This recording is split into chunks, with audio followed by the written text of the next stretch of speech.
We're talking about Psycho. It's a classic. Like, come on now. Psycho by Alfred Hitchcock. I have not heard of any other Alfred Hitchcock movie, and I find it funny that his name has a cock in it. So you know what you're kind of getting into, right? Yeah, Psycho. I mean, it's like one of the most referenced movies ever. It's one of the most talked of horror movies ever. The sound effect is one of the most renowned sound effects ever. So this is a certified, you've not seen it, but you've heard of it. It's a pop culture reference. The whole movie is.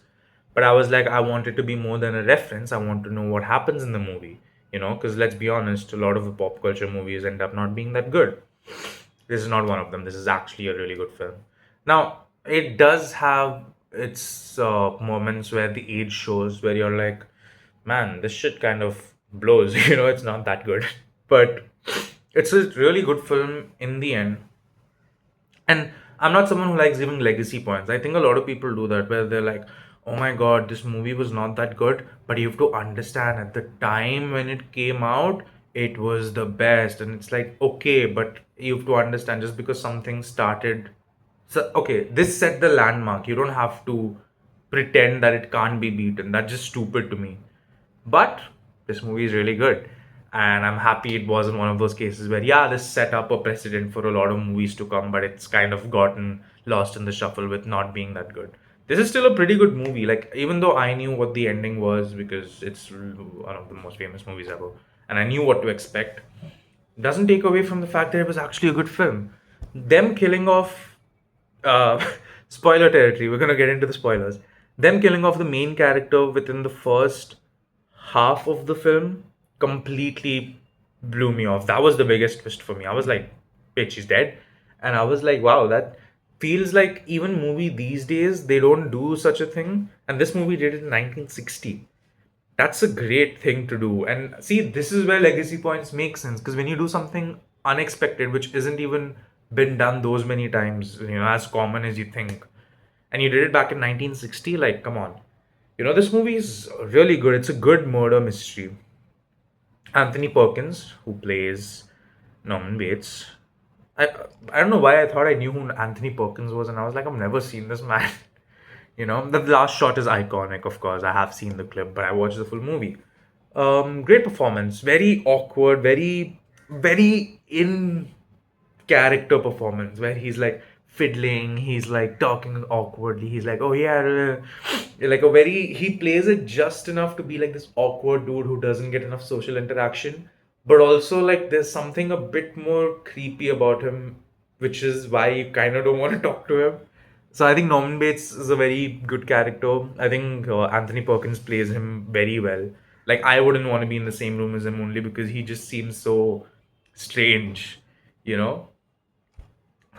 Janet Leigh plays Marion Crane. Okay, where am I? I really don't know these actors. I'm gonna keep it real. Like, I don't know any of these.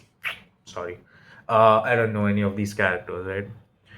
But ignoring the characters, I think the movie itself is very good. I think it has a good plot line, and it was very unexpected to see, like, the whole start of the movie is very different. Like, it was a mystery movie. It was like a adventure movie. It wasn't a horror movie. It really was like, oh man, this woman just stole money and just is on the run, and you were like, what the fuck? So it was very interesting to see how it transitioned from that to, like, oh fuck, it's like it's a slasher now. Very interesting. And I think it was masterfully done as well. I think the transition was very natural, and then it became like a proper murder mystery where you're like, yo, where is she? Is she missing? Like, she took the money, but is she dead? Because we, the audience, know she's dead, they don't. And then the whole reveal at the end. Now, you know what's funny? I can't tell you a single movie where the same kind of reveal happens, and yet it doesn't feel like it was such a twist to me. Maybe because I knew the ending already, maybe that's it. But for some reason, I feel like I've seen it in movies before, where, again, big spoilers, big spoilers. Like, the end is that his mother was long dead and he actually dresses up as his mother. Also, this movie is very trans sensitive, and I love that. It's like such a odd thing to be in 1960, where, and I learned new words which I cannot remember now. I think it's something like a transvestite or something, and the doctor corrects him. He's like, No, no, no. Actually, you're wrong. He's not a transvestite, or I think I'm getting the word wrong. And I love that. I love that. It just was like, huh, that's something new. Like, it's just great. And I really love how it's almost like an educational purpose towards the whole thing.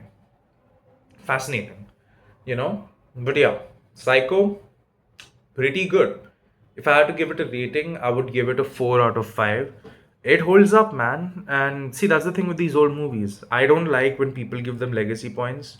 But when it's movies like this, it's not legacy points. This movie holds up even today, even like what, 50, 60 years later.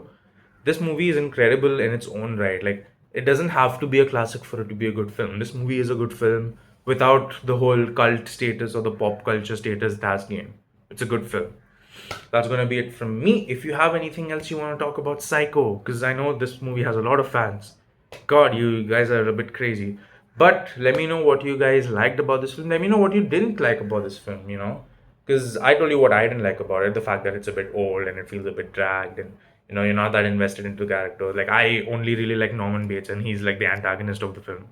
So yeah, so that's why it's not like a perfect thing. And also, it didn't scratch the itch of like, oh my god, this was just like, oh man, this movie is good. But let me know what you guys love about this film. Let me know why for you it's a perfect film, or if let me know what you didn't like of this film, where you're like, nah, it's an old film and it's not that good. I'd be very curious to know. I like hearing both sides. So that's gonna be it from me. Don't forget to leave a like and subscribe. And see you all in the next one.